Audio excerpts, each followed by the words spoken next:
Hello दोस्तों, एक बार फिर आप सभी का स्वागत है आपके अपने YouTube channel learn with KD पर। दोस्तों, आज की इस वीडियो में हम जानेंगे विज्ञान के उन महत्वपूर्ण प्रश्नों के बारे में जो यूपी ट्रिपल द्वारा किसी न किसी एग्जाम में पूछे गए हैं। तो आइए बिना किसी देरी के बढ़ते हैं अपने पहले प्रश्न की ओर। हमारा पहला प्रश्न है, निम्नलिखित में से कौन सा पदार्थ ध्वनिक सुंदरस पदार्थ है? सही जवाब होगा ऑप्शन डी, लोहा। ध्वनिक का अर्थ है कि जब धातुओं को पीटा जाता है तो उसमें से बजने की आवाज आती है। धातुओं में ये गुण इस कारण है कि उनकी विद्युत ऋणात्मकता बहुत कम होती है, इलेक्ट्रॉन बंधन कम होता है। जब धातुओं को पीटा जाता है तो इलेक्ट्रॉन आसानी से चलायमान हो जाते हैं और गतिज ऊर्जा पैदा होती है जो ध्वनि पैदा करने में खर्च होती है। प्रश्नगत विकल्पों में लोहा धातु है, इसलिए प्रश्न का उत्तर विकल्प डी सही है। अगला प्रश्न है, निम्नलिखित में से किस उद्देश्य के लिए प्रस्रव्य तरंगों अल्ट्रासाउंड वेव्स का प्रयोग नहीं किया जाता है? Option D is the right answer. आकाशीय क्षेत्र में वायुयान का पता लगाना। दोस्तों, अल्ट्रासाउंड वेव्स यानी प्रस्रव्य तरंगों का प्रयोग चमगादड़ द्वारा शिकार का पता लगाने, जलपोत द्वारा सागर तल की गहराई ज्ञात करने, मानव शरीर के आंतरिक अंगों में दोषों का निदान करने में किया जाता है, जबकि आकाशीय वायुयान का पता लगाने के लिए रडार का प्रयोग किया जाता है जो रेडियो तरंगों का उपयोग करता है। अगला प्रश्न है, निम्नलिखित में से किस आवृत्ति की ध्वनि मनुष्य द्वारा श्रव्य होगी? सही जवाब होगा ऑप्शन सी, 100 हर्ट्ज। दोस्तों, मनुष्य में ध्वनि की श्रव्यता का परिसर लगभग 20 हर्ट्ज से 20,000 हर्ट्ज तक होता है। अपश्रव्य ध्वनि तरंगों की आवृत्ति 20 हर्ट्ज से कम तथा प्रस्रव्य ध्वनि तरंगों की आवृत्ति 20,000 हर्ट्ज से अधिक होती है। अपश्रव्य तथा प्रस्रव्य ध्वनि सामान्य मनुष्य की श्रवण क्षमता से परे है। बढ़ते हैं अगले प्रश्न की ओर। ध्वनि निम्नलिखित में से किस माध्यम से यात्रा नहीं कर सकती है? सही जवाब है ऑप्शन बी, निर्वात। ध्वनि ऊर्जा का वह रूप है जो श्रवण की संवेदना पैदा करती है या तरंगों के रूप में गमन करती है। ध्वनि जिस पदार्थ से होकर गुजरती है उसे माध्यम कहते हैं। ध्वनि के संचरण के लिए माध्यम की आवश्यकता होती है। ध्वनि की गति ठोसों में सर्वाधिक होती है या निर्वात में गमन नहीं कर सकती। अलग अलग माध्यमों में ध्वनि की चाल अलग अलग होती है। कुछ माध्यमों में ध्वनि की चाल 25 डिग्री सेंटीग्रेड पर निम्नवत है। दोस्तों, आप इसका स्क्रीनशॉट ले सकते हैं। हमारा अगला प्रश्न है, ध्वनि का किस माध्यम से गमन नहीं हो सकता है? सही जवाब है ऑप्शन डी, निर्वात। ध्वनि तरंग की कौन सी विशेषता इसके तारत्व को तय करती है? सही जवाब होगा ऑप्शन सी, आवृत्ति। ध्वनि तरंगे यांत्रिक तरंगे कहलाती हैं क्योंकि उनके संचरण के लिए द्रव्यात्मक माध्यम ठोस द्रव या गैस की आवश्यकता होती है। ध्वनि तरंगों का विश्लेषण उसके आयाम तथा आवृत्ति के आधार पर किया जा सकता है। ध्वनि की तीव्रता उसके आयाम पर जबकि तारत्व उसकी आवृत्ति पर निर्भर करता है। किसी संगीत यंत्र की ध्वनि तीव्रता मापी जाती है? Option C is the right answer. Option D is the right answer, decibel. दोस्तों, किसी संगीत यंत्र की ध्वनि तीव्रता डेसिबल में मापी जाती है। अगला प्रश्न है, कृषि कार्य में लगे ट्रैक्टर की आवाज किस स्तर से अधिक नहीं होनी चाहिए? 90 डेसिबल। दोस्तों, कृषि कार्य में लगे ट्रैक्टर की आवाज यद्यपि 90 डेसिबल से अधिक नहीं होनी चाहिए, लेकिन सामान्यतः यह 90 से 100 डेसिबल के बीच रहती है। दीवार से एक प्रतिध्वनि सुनने के लिए न्यूनतम दूरी क्या है? सही जवाब है ऑप्शन बी, 17.2 मीटर। जब कोई ध्वनि होती है तो उसकी संवेदना हमारे दिमाग में 1/10 सेकेंड तक बनी रहती है। मनुष्य का कान केवल उन्हीं दो ध्वनि के बीच विभेद कर सकता है जो न्यूनतम 1/10 सेकंड के समयांतराल पर सुनाई दे। अतः प्रतिध्वनि सुनाई देने के लिए आवश्यक है कि किसी स्रोत से उत्पन्न ध्वनि आगे जाकर किसी वस्तु से टकराकर कम से कम 1/10 सेकंड में स्रोत के पास वापस लौटे।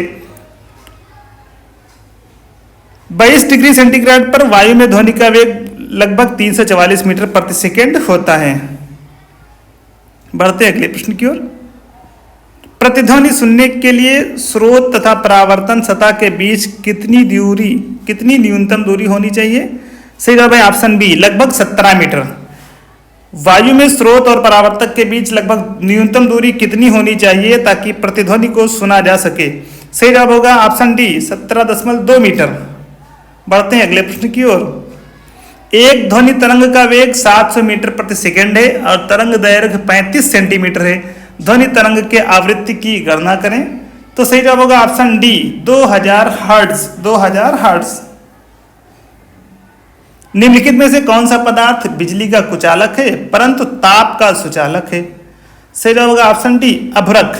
दोस्तों अभ्रक एक महत्वपूर्ण गैर धात्विक खनिज है। यह बिजली का कुचालक है परंतु ताप का सुचालक है। इसका उपयोग मुख्यतः विद्युत उद्योगों में किया जाता है क्योंकि इसमें विद्युत रोधन क्षमता अधिक होती है। कौन सी धातु ताप का अच्छा सुचालक है परंतु बिजली का बुरा? सही जवाब होगा ऑप्शन बी अभ्रक। अगला प्रश्न है, इनमें से कौन सा विद्युत का सर्वोत्तम चालक है? सही जवाब होगा ऑप्शन सी समुद्री जल। समुद्री जल में विभिन्न प्रकार के लवण घुले रहते हैं जो कि विद्युत प्रवाहित करने पर धनायन और ऋणायन में टूटकर विद्युत प्रवाह में मददगार होते हैं। अतः समुद्री जल उपर्युक्त सभी जलों में विद्युत का सर्वोत्तम चालक है। आसवित जल में अशुद्धियां एवं घुलनशील लवण नहीं होते, अतः ये सबसे बुरे विद्युत चालक हैं। कार्बन का वह अपरूप जो विद्युत व उष्मा का सुचालक है तथा उत्तम ल्यूब्रिकेंट है। सही जवाब होगा ऑप्शन बी ग्रेफाइट। दोस्तों हीरा और ग्रेफाइट कार्बन के अपरूप हैं। ग्रेफाइट विद्युत व ऊष्मा का सुचालक एवं उत्तम ल्यूब्रिकेंट स्नेहक है। ग्रेफाइट का उपयोग शुष्क सेलों में और विद्युत अपघटन क्रिया में इलेक्ट्रोड के रूप में किया जाता है। एक नाभिक में प्रोटॉन और न्यूट्रॉन को बांधने वाले बल को क्या कहते हैं? सही जवाब होगा ऑप्शन डी प्रबल नाभिकीय बल। दोस्तों परमाणु के नाभिक में स्थित प्रोटॉनों एवं न्यूट्रॉनों को बांधने वाले बल को प्रबल नाभिकीय बल कहते हैं। प्रबल नाभिकीय बल सभी मूल बलों में प्रबल होता है। भारत की पहली नाभिकीय पनडुब्बी INS अरिहंत में स्थित नौसेना जहाज निर्माण केंद्र पर बनाई गई थी। तो सही जवाब होगा ऑप्शन सी विशाखापत्तनम में। INS अरिहंत भारत की पहली स्वदेश निर्मित नाभिकीय पनडुब्बी है। अत्याधुनिक तकनीक पोत परियोजना के अंतर्गत इसे विशाखापत्तनम में स्थित नौसेना जहाज निर्माण केंद्र पर लगाया गया था। अगला प्रश्न, परमाणु बम बनाने के लिए सामान्यतः निम्नलिखित में से किस तत्व का उपयोग किया जाता है? सही जवाब होगा ऑप्शन सी यूरेनियम। दोस्तों परमाणु बम बनाने के लिए सामान्यतः यूरेनियम का उपयोग किया जाता है। परमाणु बम का सिद्धांत नाभिकीय विखंडन पर आधारित है जिसमें एक भारी नाभिक न्यूट्रॉनों की बमबारी से अपेक्षाकृत हल्के रेडियोएक्टिव नाभिकों में टूटता है जिनका सम्मिलित द्रव्यमान मूल नाभिक के द्रव्यमान से कम होता है। द्रव्यमान की यह क्षति ऊर्जा के रूप में मुक्त होती है। हमारा अगला प्रश्न है, भारत का प्रथम न्यूक्लियर रिएक्टर है। सही जवाब है ऑप्शन सी अप्सरा। भारत का प्रथम न्यूक्लियर रिएक्टर अप्सरा है जिसका प्रारंभ अगस्त 1956 में मुंबई महाराष्ट्र के निकट Bhabha atomic research centre bark Trombay में हुआ था। इस रिएक्टर की डिजाइन प्रसिद्ध भारतीय परमाणु वैज्ञानिक डॉक्टर होमी भाभा ने तैयार की थी। दोस्तों इसकी डिजाइन डॉक्टर होमी भाभा ने की थी तथा इसे पूर्णतया भारतीय इंजीनियरों के सहयोग से निर्मित किया गया। वर्ष 2006 में बार्क ने अपनी स्थापना की गोल्डन जुबली मनाई है। भारत के प्रथम परमाणु रिएक्टर का नाम है, सही जवाब है ऑप्शन ए अप्सरा। फ्यूज एक विद्युत परिपथ की सुरक्षा निम्नलिखित में से किससे करता है? सही जवाब है ऑप्शन ए अतिभारण से। दोस्तों फ्यूज एक विद्युत परिपथ इलेक्ट्रिक सर्किट की सुरक्षा अतिभारण ओवरलोडिंग से करता है। फ्यूज के तार का गलनांक बहुत कम होता है। जब परिपथ में अतिभारण या लघु पतन के कारण अधिक धारा प्रवाहित हो जाती है तब फ्यूज का तार गर्म होकर पिघल जाता है और धारा प्रवाहित होना बंद हो जाती है जिसके कारण परिपथ से जुड़े उपकरण खराब होने से बच जाते हैं। अगला प्रश्न, परिवर्तक ट्रांसफार्मर किस सिद्धांत पर कार्य करता है? दोस्तों ट्रांसफार्मर पारस्परिक प्रेरण म्यूचुअल इंडक्शन तथा विद्युत चुंबकीय प्रेरण के सिद्धांत पर कार्य करता है। ट्रांसफार्मर का मुख्य उपयोग निम्न विभव की प्रत्यावर्ती धारा को उच्च विभव की प्रत्यावर्ती धारा में तथा उच्च विभव की प्रत्यावर्ती धारा को निम्न विभव की प्रत्यावर्ती धारा में बदलने हेतु किया जाता है। UPSSC ने संशोधित उत्तर पत्रक में इस प्रश्न के लिए पूर्ण अंक प्रदान किया है। अगला प्रश्न है, एक निष्क्रिय टर्मिनल का विद्युत घटक है जो सर्किट परिपथ तत्व के रूप में विद्युत प्रतिरोध लागू करता है। सही जवाब है ऑप्शन ए प्रतिरोधक। दोस्तों प्रतिरोधक रजिस्टर एक निष्क्रिय टर्मिनल विद्युत घटक है जो परिपथ में तत्व के रूप में विद्युत प्रतिरोध लागू करता है। इसका उपयोग विद्युत धारा के प्रवाह को कम करने, संकेतकों के स्तर को समायोजित करने में किया जाता है। एक साधारण उपकरण है जिसका उपयोग इलेक्ट्रिक सर्किट को वियोजित करने तथा या इसे पूरा करने के लिए किया जाता है। सही जवाब है ऑप्शन डी स्विच अथवा कुंजी का उपयोग किसी विद्युत परिपथ को वियोजित करने अथवा पूरा करने के लिए किया जाता है।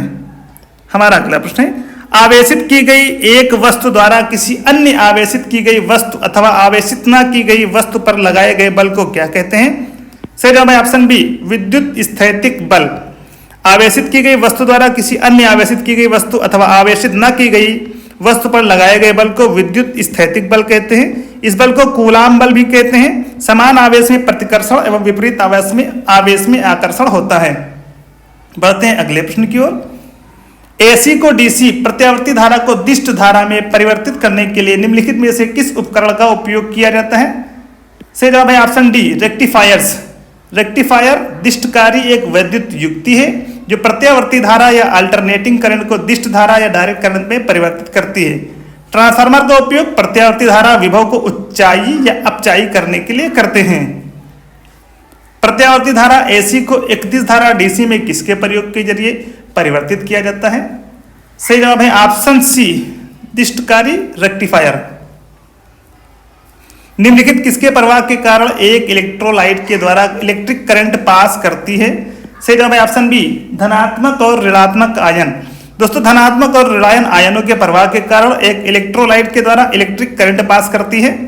धनात्मक आयनों का प्रवाह धारा की दिशा में तथा ऋणात्मक आयनों का प्रवाह धारा के विपरीत दिशा में होता है। चालक के माध्यम से प्रवाहित धारा होती है। सही जवाब है ऑप्शन ए विभवांतर के प्रतिशतता अनुपातिक। दोस्तों किसी चालक के माध्यम से प्रवाहित विद्युत धारा चालक के सिरों पर लगे हुए विभवांतर के प्रतिशतता अनुपातिक होती है। यदि समय t में किसी चालक के किसी भी अनुप्रस्थ काट में शुद्ध आवेश नेट चार्ज क्यों प्रवाहित होता है? तो अनुप्रस्थ काट के माध्यम से प्रवाहित धारा होगी। सही जवाब है ऑप्शन सी I=Q/T। दोस्तों ये थे हमारे आज के बहुत ही महत्वपूर्ण प्रश्न। वीडियो को लाइक करें, शेयर करें और अगर आप चैनल पर नए हैं तो चैनल को सब्सक्राइब करना बिल्कुल भी ना भूलें। आज के इस वीडियो में बस इतना ही। जल्दी आपसे मुलाकात होगी एक नई वीडियो के साथ। धन्यवाद।